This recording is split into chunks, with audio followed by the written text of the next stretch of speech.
అందరికీ నమస్తే. ఇట్లాంటి ఒక కార్యక్రమాన్ని నిర్వహిస్తున్న తెలంగాణ క్రాంతిదల్ పృథ్వీరాజ్ గారికి ధన్యవాదాలు. మనమందరం కూడా ఈరోజు ఇక్కడికి సార్కి సంఘీభావం తెలియజేయడానికి వచ్చాము. బట్ నేను ఒకే ఒక క్వశ్చన్ అడగాలి అని అనుకుంటున్నాను. How dare you TDP, how dare you TDP to post like that, how dare you TDP to troll like that. లిటరల్గా తెలుగుదేశం పార్టీ ప్రొఫెసర్ నాగేశ్వర్ గారిని ట్రోల్ చేసింది, దారుణంగా ట్రోల్ చేసింది.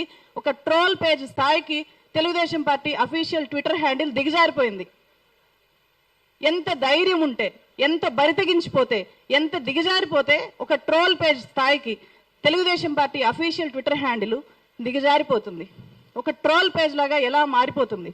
ఒక రాజకీయ పార్టీ కండువాని ఒక ప్రొఫెసర్, ఒక గౌరవనీయ వ్యక్తి ఇప్పుడు వేరే పార్టీ కండువాల్ని వీళ్ళ మెడలో వేసి వీళ్ళు పలానా పార్టీ వాళ్ళు కాబట్టి వీళ్ళు చెప్పేదానికి విశ్వసనీయత లేదు అని చెప్పి వాళ్ళ క్రెడిబిలిటీని దెబ్బతీయడం.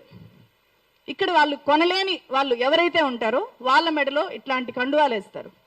సో మీ అందరి ముందు ప్రొఫెసర్ గారికి నా రిక్వెస్ట్ ఏంటంటే, మీరు డిఫమేషన్ కేసు వేయండి సార్.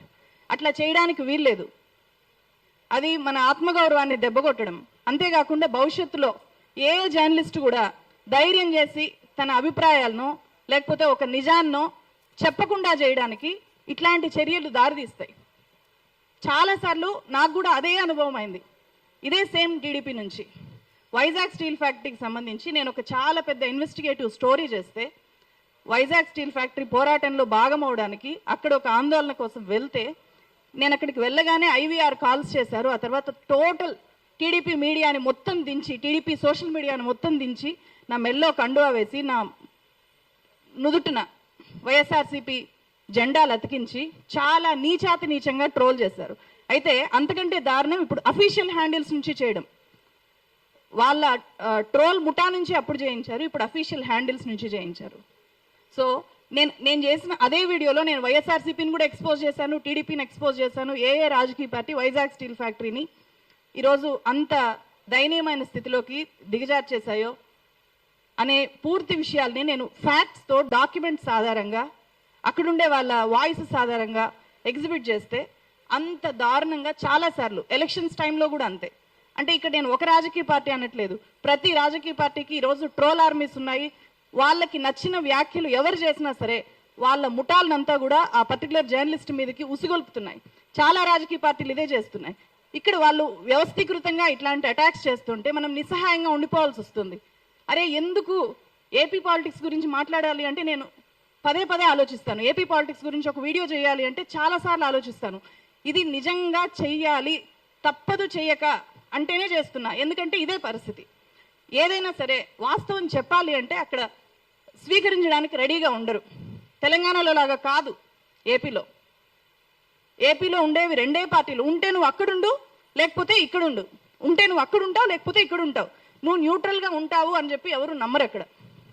అంత దారుణమైన పరిస్థితిలోకి మీడియా దిగజారింది. కాబట్టి వీళ్ళు న్యూట్రల్గా ఉండే జర్నలిస్టులు అనడానికి కూడా వాళ్ళు రియలైజ్ అవ్వలేకపోతున్నారు. వీళ్ళు న్యూట్రల్గా ఉంటారు, వీళ్ళు వాస్తవాలు చెప్తున్నారు, దాని నుంచి మనం ఏదైనా తీసుకోగలిగితే తీసుకుందాము, ఫీడ్బ్యాక్ కింద తీసుకుందాము అంటే కూడా వాళ్ళు డైజెస్ట్ చేసుకోలేకపోతున్నారు. వాళ్ళ దృష్టిలో అందరూ కూడా అమ్ముడుపోయిన జర్నలిస్టులే. నిజంగా వాళ్ళు అమ్ముడుపోయిన జర్నలిస్టులు అని చెప్పి భావించరేమో కానీ అట్లాంటి ప్రచారం అయితే చేస్తారు. ఎందుకు చేస్తారు, ఎందుకు భావించరు అంటే అధికారం వాళ్ళ చేతిలో ఉంటుంది. ఎవరి ఫోన్ నెంబర్ అయినా వాళ్ళ దగ్గర ఉంటుంది. ఫోన్ నెంబర్లతో పాన్ నెంబరు అటాచ్ అయి ఉంటుంది. ఎవరి అకౌంట్లోకి ఏ పార్టీ నుంచి ఎంత ఫండ్ ట్రాన్స్ఫర్ అయ్యేది గవర్నమెంట్లో ఉండే వాళ్ళు ఈజీగా తెలుసుకోవచ్చు. అట్లాంటివి ఎక్స్పోజ్ చేయొచ్చు కదా. నాగేశ్వర్ గారి ఇన్కమ్, లీగల్ ఇన్కమ్ ఎంత ఉందో నేను అందుకే చెప్పాను. నేను చేసిన వీడియో స్టార్టింగ్లోనే 10 లక్షల రూపాయలు లీగల్ ఇన్కమ్ పొందుతున్న వ్యక్తికి ఏదో టీడీపీ దగ్గర, వైఎస్ఆర్సీపీ దగ్గర డబ్బులు తీసుకోవాల్సిన అవసరం ఉంటుందా? ఎందుకుంటుంది? పోనీ ఆయన ఏపీ పొలిటీషియన్గా మారాలనుకుంటున్నారా? రాజ్యసభకి వెళ్ళాలనుకుంటున్నారా?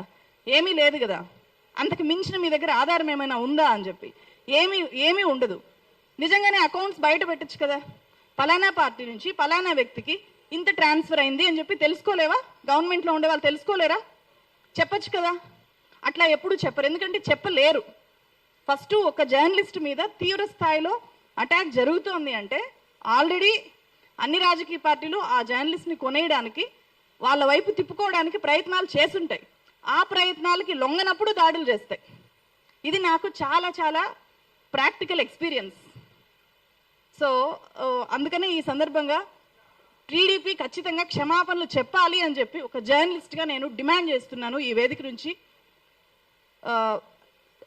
వాళ్ళు క్షమాపణలు చెప్పి వాళ్ళు ట్విట్టర్లో పోస్ట్ చేసిన ఆ పర్టికులర్ పోస్ట్ రిమూవ్ చేయకపోతే కనుక ఖచ్చితంగా సార్ని డిఫమేషన్ కేసు వెయ్యాలి అని చెప్పి రిక్వెస్ట్ చేస్తున్నా. ఇక్కడ ఇంకొక విషయం కూడా చెప్పాలి. రాజకీయ పార్టీల మీద, రాజకీయ పార్టీ లీడర్ల మీద మనం ఒక వ్యాఖ్యానం చేస్తేనో లేకపోతే ఒక వాస్తవాన్ని చెప్తేనో వాళ్ళు అంత అఫెండ్ అయిపోయి ఇలా దాడులు చేస్తారు. అలాగే రీసెంట్గా మనం చూసాం బండి భగీరథ కేసులో చాలా మంది జర్నలిస్టులకి, ఇక్కడుండే వనజ మేడంకి కూడా నోటీసులు వచ్చాయి, వీడియోల్ని డౌన్ చేశారు, చాలా చేస్తున్నారు. సో అంటే మీ దగ్గర పవర్ ఉంది కాబట్టి ఆ పవర్ని మీరు ఎలా అయినా యూజ్ చేయొచ్చు. మా దగ్గర పవర్ ఉండదు, మేము ఇండివిజువల్ వ్యక్తులం కాబట్టి మేము నిస్సహాయంగా ఉండిపోవాలా? మా డ్యూటీ మేము చేయకూడదా? ఆయన డ్యూటీ ఆయన చేశారు. సో మీ డ్యూటీ ఏంటో మీరు తెలుసుకోండి. మీరు చేయాల్సిన పని పక్కన పెట్టి అటాక్ చేయడమే డ్యూటీగా పెట్టుకోవడం ఏంటి? రాజమండ్రిలో పవన్ కళ్యాణ్ గారు మాట్లాడినప్పుడు కూడా ఆ మొత్తం అరగంట సేపు నాగేశ్వర్ గారి మీద మాట్లాడాల్సిన అవసరం ఉందా? ఒక రాష్ట్ర డిప్యూటీ సీఎంకి నాగేశ్వర్ గారి మీద మాట్లాడారు. నాగేశ్వర్ గారి మీద ఎందుకు ఈ స్థాయిలో ఫ్రస్ట్రేట్ అయి మాట్లాడుతున్నారు అని చెప్పి ఆ అరగంట మీటింగ్ కనుక మనం చూస్తే తమిళనాడు పాలిటిక్స్ ఆయన్ని చాలా ఇబ్బంది పెట్టేశాయంట. తమిళనాడు పాలిటిక్స్లో విజయ్ హాలోగ్రామ్స్ పెట్టుకొని, ఫొటోస్ పెట్టుకొని గెలిచేశారంట. అది ఎట్లా అనిపించిందంటే ఎలా నవ్వాలో కూడా అర్థం కావట్లేదు. కనీసం ఆ మాత్రం దాన్ని రివ్యూ చేసుకోలేకపోయారా? విజయ్ హాలోగ్రాములు పెట్టుకొని గెలిచేశాడా? విజయ్ మక్కల్ ఈయక్కం అని చెప్పి ఒక ఆర్గనైజేషన్ 2009లో మొదలు పెట్టాడు ఆయన. ప్రతి విలేజ్ని టచ్ చేశాడు, ప్రతి విలేజ్లో వాలంటీర్స్ని బిల్డ్ చేశారు, పెద్ద నెట్వర్కింగ్ చేశారు. అసలు వాస్తవాల్ని పక్కన పెట్టేసి హాలోగ్రాములు పెట్టుకొని గెలిచేశాడు. నేను కూడా హాలోగ్రాములు పెట్టుకొని ఉండుంటే రోడ్ల మీదకి రాకుండా గెలిచిపోయేవాన్నేమో, ముఖ్యమంత్రి అయిపోయేవాన్నేమో అనే ఫ్రస్ట్రేషను కనిపించింది. దాన్ని కవర్ చేసుకోవడానికి, అంటే వాళ్ళ పార్టీలో వాళ్ళు కూడా అలా ఫీల్ అవుతున్నారంట. దాన్ని డైవర్ట్ చేయడానికి ఏమైనా ప్రొఫెసర్ నాగేశ్వర్ గారి ఇష్యూని వాళ్ళు ముందు పెట్టి వాళ్ళ విత్ ఇన్ ద పార్టీని ఒక యాక్టివేట్ చేయడానికి ఎప్పుడు ఒక్కొక్క మూమెంట్ కావాలి కదా. సో ప్రజా సమస్యల మీద మూమెంట్ చేయలేరు కాబట్టి ఇలాంటి ఒక ఇష్యూని ఏమైనా తీసుకున్నారేమో అని కూడా అనిపించింది నాకు. Thank you so much. Thank you.